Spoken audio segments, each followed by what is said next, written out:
Olá, ilustres, tudo bem? Podcast de hoje estamos tratando sobre pernoite, mas na categoria de crianças pequenas até 2 anos de idade. Então, esse é o nosso assunto do podcast. Fique ligado que tem muito conteúdo.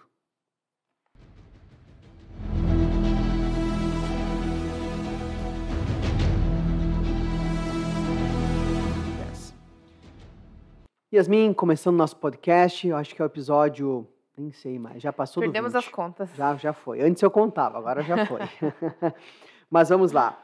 Assunto interessante, quando a gente vai tratar um podcast aqui, o que nós fazemos nada mais é do que pegar temas que acontecem no escritório, até com certa frequência, e trazer aqui para a gente poder conversar e explicar um pouco melhor a situação. Pois o tema de hoje, então, é pernoite. Vamos pegar o nosso exemplo, que é fácil da gente entender. Um pai e uma mãe têm um filho, tá? Vamos botar que seja um bebê ou uma criança até um ano e meio a 2 ali, tá? Vai um pouquinho dessa maturidade, mas mais ou menos nessa idade. Só que logo nesse relacionamento, no início, os pais acabam se separando, né? Dissolvem esse relacionamento. Eles moram perto um do outro e conseguem ter um convívio. Mas o pai quer pernoitar com a criança. O pai quer dormir com essa criança.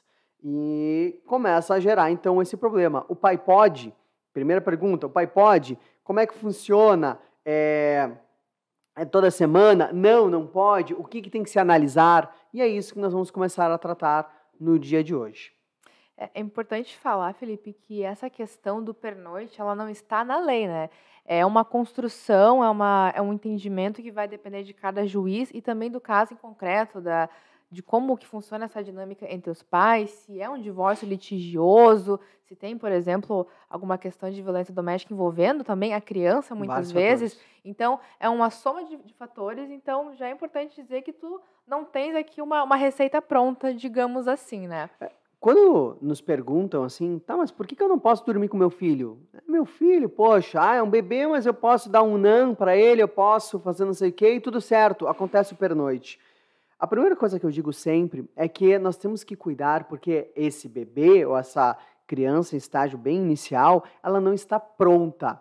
Pronta, quero dizer, mentalmente, psicologicamente, como uma criança de 3, 4, 5, 6 anos que já entende o seu entorno. Então, a grande dificuldade que nós estamos tratando aqui é que ela é dependente total da mãe. Sim. Inclusive, ela se acha uma extensão. Dizem que no primeiro ano e meio, a criança se acha uma própria extensão da mãe. Sim, muitas vezes por causa da gravidez, a amamentação, inclusive, que está ali Amamentação, diariamente, né? A amamentação. Em volta da criança. Se tu pensar na natureza dos mamíferos, nós somos um dos únicos seres que não estamos prontos. Nós estamos conversando esses dias sobre isso, Sim. né? Nós estávamos lendo o livro do Herói de Mil Faces, do Campbell, e ele dizia lá que nós, seres humanos, somos a parte dos mamíferos que não está pronta. Porque normalmente um animal nasce, mesmo que a mãe morra, o animal vai conseguir sobreviver, ele vai conseguir se alimentar, a grande maioria, né? E nós não. Nós não nascemos prontos. A gente leva ainda um tempo de pelo menos 1, 2 anos para começar a sozinho sobreviver. Então isso é real, isso acontece mesmo. A criança ela é dependente da mãe. Então, quando a gente vai falar de pernoite, de bebê é muito difícil. É muito difícil ter um pernoite de bebê pelo fato que ele precisa da mãe. Principalmente na questão da alimentação. É muito problemático o pai querer pegar a criança abruptamente, né, romper essa rotina que ela já tem com a amamentação e tentar substituir pelo não, por exemplo, porque é um período delicado que a criança está se formando. Então, como a gente vai ver, tem vários requisitos para isso acontecer. Eu tenho um filho pequeno e já tenho a Filipa e agora o Noah, que é um bebezinho, e a gente sabe o tamanho da necessidade. Trocar um leite materno pelo NAN não é legal. A criança tem cólicas, a criança fica com o estômago preso, o intestino preso. Então, assim vai. Tem várias coisinhas que a gente tem que cuidar. Então, assim, não precisa forçar o pernoite nesse momento. A gente tem que ir com calma e, como tu disse, a gente tem os requisitos que nós vamos trabalhar para que a gente possa chegar num pernoite seguro. Mas aí eu te pergunto, tá, Felipe, então assim, vamos lá, Yasmin, o pai não pode fazer o pernoite. Qual é o papel do pai, então? Para que serve o pai nesse caso, né? Nesse primeiro momento, como tu às vezes comenta, né, o pai, às vezes, ele é às vezes não, nesse maioria período, das ele vezes. é um auxiliar da mãe, né? Porque a criança está totalmente dependente dela, em razão da amamentação. Então, é problemático tu romper essa rotina. E para que esse pernoite aconteça, o pai tem que, aos poucos, não de uma hora para outra, plantar essa sementinha, digamos assim, de uma forma progressiva, aos poucos, para que ele consiga gerar esse vínculo maior com a criança e gerar confiança tanto na mãe, para que o pernoite futuramente aconteça de uma forma tranquila. E uma coisa que Uhum. a gente vê bastante é que os pais, eles, principalmente quando tem um conflito ali entre eles mal resolvido, que os pais, eles fazem tudo uma questão sobre eles, só que não.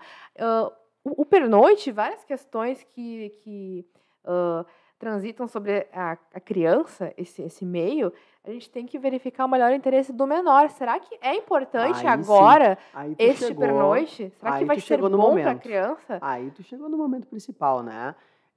Até que ponto para a criança é importante o pernoite? Ele é um bebê, ele não Sim. vai lembrar disso, né? Então a gente tem que ter esse cuidado para responder essa pergunta.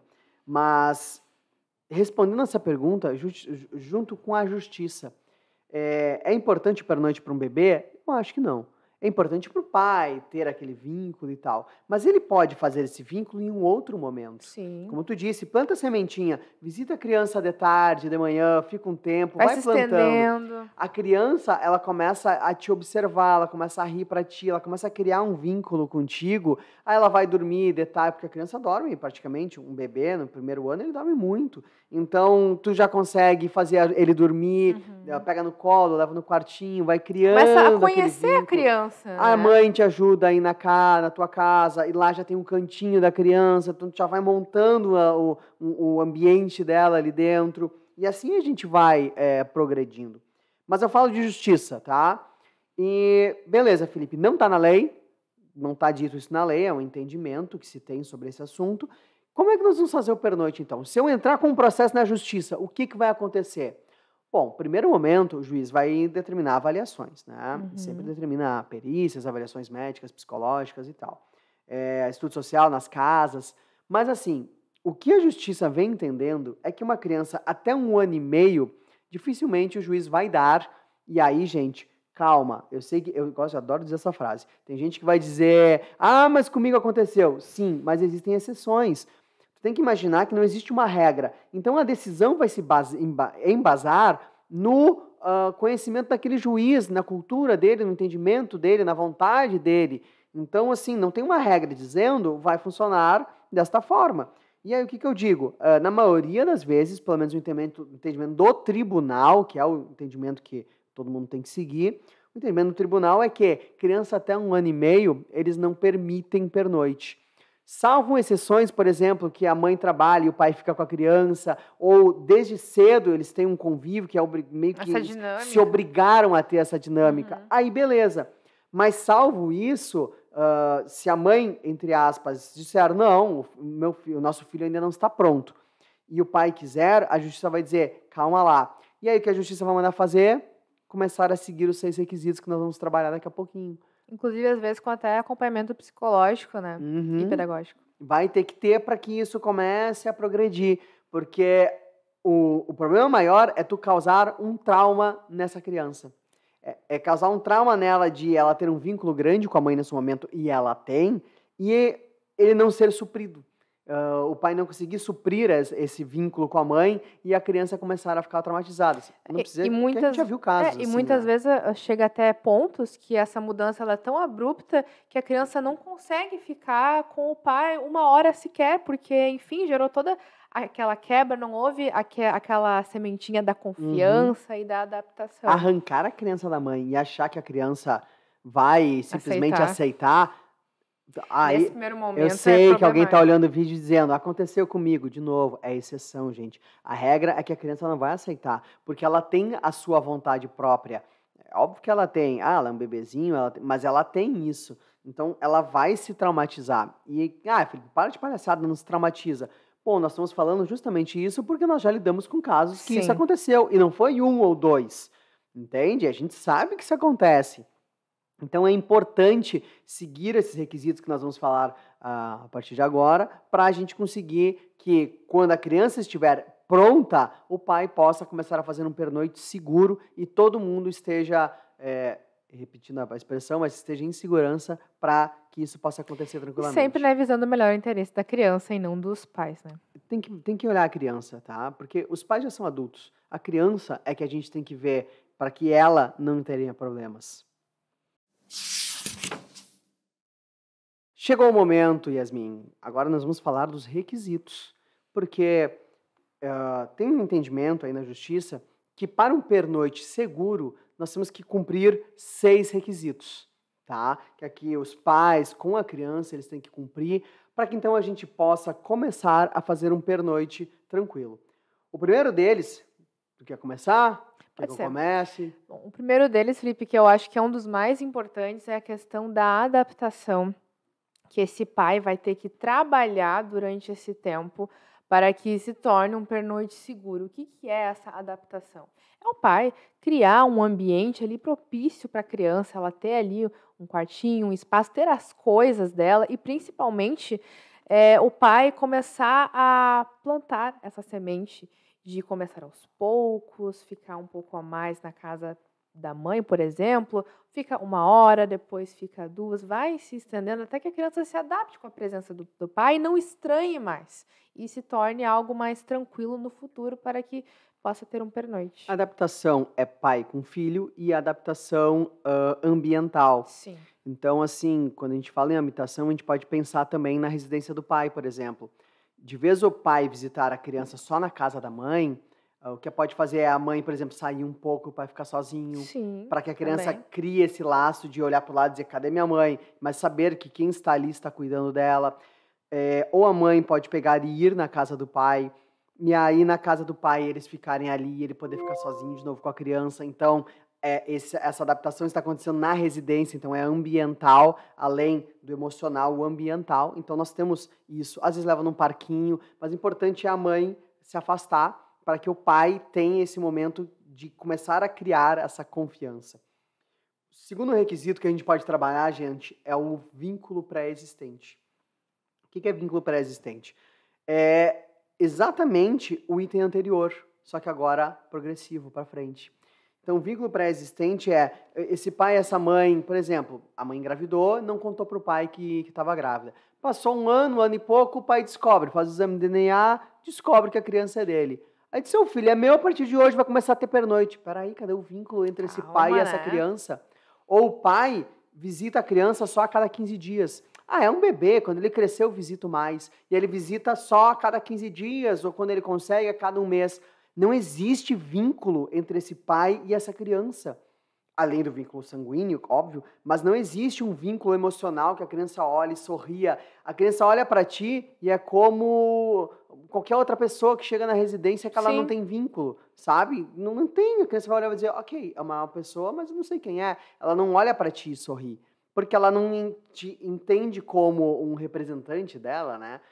E esse é um trabalho que nós temos que ter. É esse vínculo de uma constância entre pai e filho, criando esse vínculo pré-existente para que daí, quando a criança for dormir na casa do pai, nessa progressão que nós estamos falando, o que vai acontecer? Ela já vai ter confiança de estou me afastando da minha mãe, mas eu estou com o meu pai. Ela vai te reconhecer como figura paterna. E é isso que nós estamos falando quando a gente fala desse vínculo pré-existente. É esse vínculo emocional que a criança que reconheça como o pai dela e aí confie a ponto de poder dormir na tua casa. Outro requisito importante, Felipe, é o da assiduidade. A gente vê muito nos casos de divórcio e de guarda que muitas vezes os pais eles não se preocupam com a questão de constância na sua visitação, como tu bem falaste, tem essa questão de, eu vou ver a cada 15 dias, é um bebê, não vou me preocupar tanto.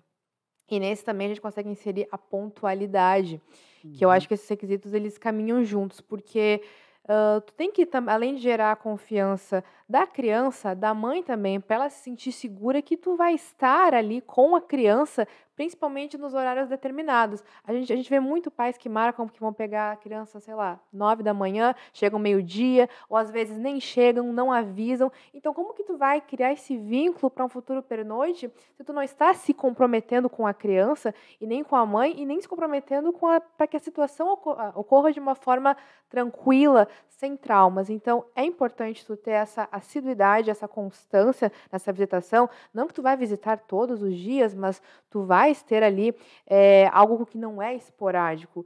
E também a pontualidade, cumprir os horários, cumprir esse compromisso com o seu filho. Sabe que eu tenho o Noah, né? E a gente pode então falar, o Noah tem só 6 meses. E agora ele já enxerga bem, mas antes dele enxergar bem, quando eu entrava em casa, quando eu dava boa noite ou boa tarde, enfim, ele ouvia a minha voz e ele começava a rir. Ele nem me enxergava, mas ele ouvia a minha voz. Ele me reconhecia, obviamente, fisicamente, né, quando ele me enxergava, mas ele me reconhecia pela minha voz. Então, é o que nós estamos falando. A assiduidade vai trazer isso. Vai trazer com que, quando tu tocar a campainha, a mãe abrir a porta e tu disser, oi, meu filho, de longe ele já sabe reconhece. que ele já vai te reconhecer e dizer, opa, eu conheço a voz. Eu talvez não reconheça o rosto, mas a voz eu já sei de quem é. Nesse momento tu está criando vínculo, né? Tu tá formalizando, tu tá formando isso. E agora pega o outro exemplo, uma criança de 1 ano e meio. Aí, vamos para a pontualidade. 1 ano e meio, a mãe vai lá, arruma. 1 ano e meio a criança já tem um nível de discernimento, tá? Então, assim, tá, vai lá, arruma, diz, hoje tu vai no papai, vamos lá, o papai vai ficar contigo hoje à tarde, tal, arruma a criança, aí 2 horas da tarde o pai vai buscar, chega às 2 horas da tarde, 10 para as 2 o pai liga dizendo, olha só, não vou conseguir. Olha o que tu tá começando a causar na personalidade dessa criança. Uma quebra de expectativa muito grande. Tu tá quebrando o teu vínculo com ela e, ao mesmo tempo, tu tá mostrando para ela que é um pai ausente. Vai piorar muito a tua situação de um pernoite. Porque, né, não só de pernoite, como de convívio e confiança. Sim, a confiabilidade principalmente, né? Vai mudar bastante isso, porque, né, é complicado. Vamos trabalhar o próximo requisito que nós temos, que é, assim, tudo meio que se mistura, né, gente? Vamos trabalhar. Nós temos os 2 últimos, que é desenvolvimento da criança, e nós temos também o da progressividade. Quando eu falo de desenvolvimento da criança, é justamente essa questão de, vamos começar, ela é um bebê, tem 3 meses de idade, nós vamos começar a fazer pernoite com que tempo? Com 1 ano, 1 ano e meio, vamos tentar antes, mas para a gente chegar nisso, nós temos que ver esse desenvolvimento físico e emocional da criança. Como é que ela está? Será que a mãe consegue levar a criança na casa do pai? E é importantíssimo, a mãe tem que ajudar muito o pai nesse momento. Porque se a mãe abraçar e dizer, é meu filho, esse pernoite que pode acontecer com 1 ano, 1 ano e meio, vai acontecer com 3, 4, 5. Tardio. É muito importante que a mãe ajude o pai nesse momento. Porque se elas só disser, tá, tu quer fazer o pernoite ou tu quer ficar com a criança, pega e te vira, põe no carro, vai embora e me devolve e tá embora. Se a criança chorar muito, se a criança ficar, entre aspas, um pequeno trauma em relação a isso, vai atrasar talvez tudo que eles já fizeram, ou se eles não fizeram muito ainda, vai piorar, vai ficar negativo, ele vai ter que buscar o negativo para começar a somar um positivo. Por isso que a mãe tem que ajudar muito nessa situação de ficar como um terceiro vigiante, sabe? De longe, olhando, mas ajudando o pai. Porque senão vai ser mais difícil isso. Então, essa situação que eu estou falando do desenvolvimento da criança é quanto mentalmente maior ela estiver, mais ela vai entender e mais fácil vai ser o pernoite. Principalmente se tu começar desde o início, né? Sim. E aí a progressividade, por favor. Bom, a progressividade é autoexplicativo, né, Felipe? Esse convívio, por exemplo, ele vai começar com 1 hora de visita, depois se estende para 2, 3, aí vai para casa do pai, a mãe fica um pouco, então tu percebe que ele vai evoluindo. Então, é importante porque tu cria esse vínculo, tu cria confiança e vai tornar o futuro pernoite de você posar com o seu filho na sua casa muito mais tranquilo. E muito interessante tu falar do papel da mãe, porque tu vê que é um trabalho em dupla. E é muito bom porque assim a mãe também consegue viver a sua vida, fazer as suas coisas, ter a sua vida profissional, amorosa, e não fica só centralizada na mãe. Então tira esse protagonismo exacerbado e que muitas vezes é exaustivo Que para as depois mulheres. elas reclamam, e eu defendo bastante as mulheres, mas depois elas reclamam que, mas o pai não comparece, não ajuda. Claro, mas tu proibiu Tu tem praticamente. que criar brechas para que Calma. isso aconteça. É muito comum tu ver que a mãe é coruja, ela quer abraçar todas as demandas, só que o filho também não é só dela, é do pai também, e é importante essa participação da figura paterna até para que se evite problemas no futuro psicológicos e de toda a ordem que a gente consegue ver no escritório bastante. Então, é bom que a mãe também ajude nesse sentido para que ela viva a sua vida e que a criança tenha um convívio com o pai que é saudável, é E importante. trabalhe na progressividade. Pai Sim. visita uma hora, daqui a pouco visita duas, como tu falou, vai progredindo. Hoje vai ficar uma manhã. Na próxima vez vai ficar uma tarde. Vamos tentar fazer um final de semana e assim a gente vai.